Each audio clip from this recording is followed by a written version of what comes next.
School violence in Germany has reached an astonishing rate, with more than 50% of school children experiencing physical violence, teasing, and exclusion. Something needs to be done to lower those rates. And because of how big some of the schools are in Germany, it's hard for teachers to monitor every student and how they are being treated or how they are treating other students. With this in mind, we have brainstormed 3 solutions to this problem that we believe could change the way the educational system of Germany handles school violence and how they protect the students against it. Today, we will be discussing how the psychologists of Germany can help lower the percentage of children experiencing violence in school. We believe these solutions could be vital in providing students in Germany with a proper education so that they can succeed in their adult lives. There are 3 types of bullying: verbal, physical, and social bullying. Nowadays, there's also cyberbullying. Individuals who participate in bullying use their popularity and strength to intentionally cause harm, discomfort, and a way to manipulate one.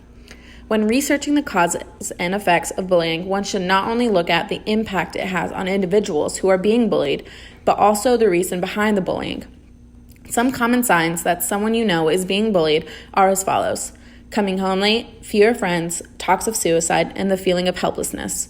These are not limiting signs. A research report cross-viewed children between the ages of 6.5 and 10.8 at irregular schools in Bremen and Lower Saxony, Germany, and found that 10% of the 550 students interviewed were bullies and 17.4% were being bullied. Another study showed that 1 in every 6 kids are being bullied in Germany. In northern Germany, at a vocational school in Heilensheim, there was a video released of footage of a group of students physically abusing another classmate. They would kick him and beat him and force him to brush his teeth with motor oil. This humiliation took place during school hours in a storage room while a teacher was in the room next door. Following the release of that video, more cases started to appear. In Hanover, 2 16-year-old students were abused by 5 classmates. One of the 16-year-old students were abused with a rubber mallet, and the other one was sexually abused. With the release of this new information, the school has tried to implement more cameras to try to stop some of these incidents from occurring. However, officials say that this is not a solution and that cameras can be covered up. Students of Jewish faith are being targeted by anti-Semitic bullies due to the country's history of racial hate against people of Jewish ties. School violence in Germany is an ongoing problem, especially in elementary schools. It has gotten to the point where teachers have been writing to the Senate office asking if the school can be shut down. Children have begun to resort to bullying and dropping out of school because of their social and household problems, especially in Eastern Germany, where the children are extremely disadvantaged money-wise compared to the children in the West due to reunification. School bullying and dropping out is an ongoing problem which the government and many worldwide organizations are trying to help. With the rise of school violence in Germany, there are a few solutions that could lead to a steady decrease. For example, schools could set up a designated time to meet with counselors to talk about their experiences in a safe place.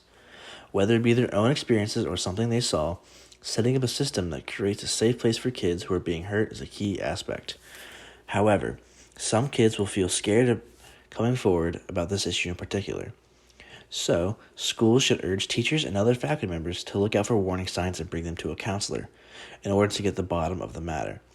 Also, if a student was seen harassing another, then it would be beneficial to put them both in a room with a counselor acting as a mediator. It is important not to put any blame on either child, but rather urge them to talk about why it is happening and how to stop it. These matters are scarcely solved by adults because if the adult solves the problem, students feel as though they may need to come back to the faculty member, possibly leading to more and more violence. However, if the students solve the conflict all on their own, the conflict is actually resolved rather than putting a band-aid on the issue. This approach shows the students are in charge of their own feelings and urge them to be civil with one another rather than having animosity. Once students see the conflict is solved between themselves, they feel as though they understand one another, leading to less violence because people who have a mutual understanding are less likely to have a violent conflict again. This approach is anti-violence while also being pro-student growth on both sides. Neither student is left behind because neither student is blamed because blame could lead to more animosity. That being said, the bully does not get off scot-free. He or she will need to be able to look at what they did face to face in front of an authority figure and shown that what he did was wrong, while also being urged to see that this doesn't help anything. The victim, on the other hand, can be shown that there are things that he or she can do as well.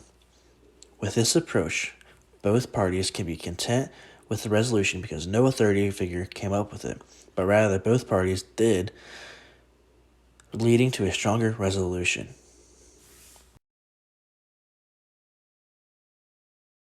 Now we will move on and take a look at dropout rates in Germany for both high school and college students.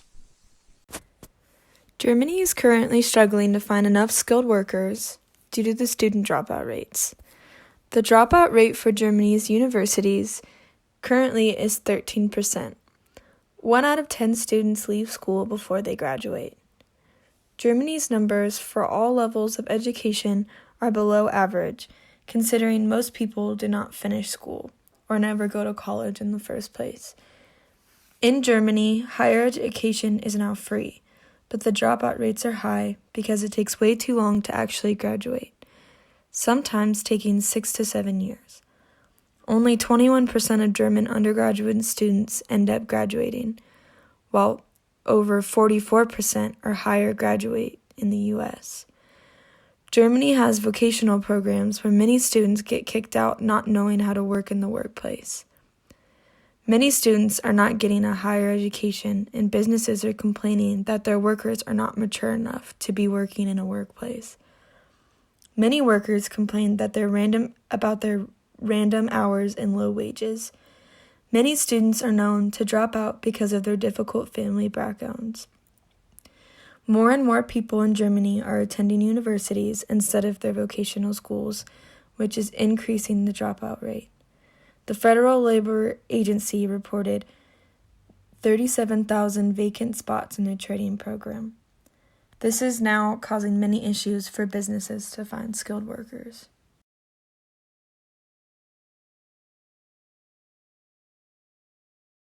In this graph is shown the first-time college graduation rates, which is graduating without extended time or a second attempt for several different countries.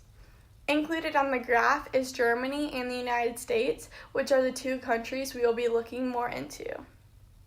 As shown on the graph, the United States has a much higher first-time graduation rate, which is around 39%, while Germany is lower with around 31%. Specifically for high school dropout rates, the United States has a 25% dropout rate, which towers over Germany's 13% dropout rate. This statistic would lead us to predict the United States to have a much higher college dropout rate than Germany. However, the college dropout rates for these countries are found to have different statistics than you would think. Both college dropout rates for Germany and the United States are found to be similarly around 33%. This makes us wonder why both countries' dropout rates escalate from the high school dropout rate to the college dropout rate.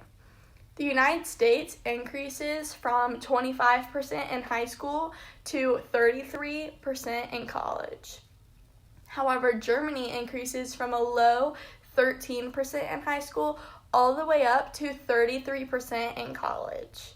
While both of these countries see an increase, this makes us look more into what may be causing Germany's dropout rates to increase so much more dramatically from high school to college than the United States.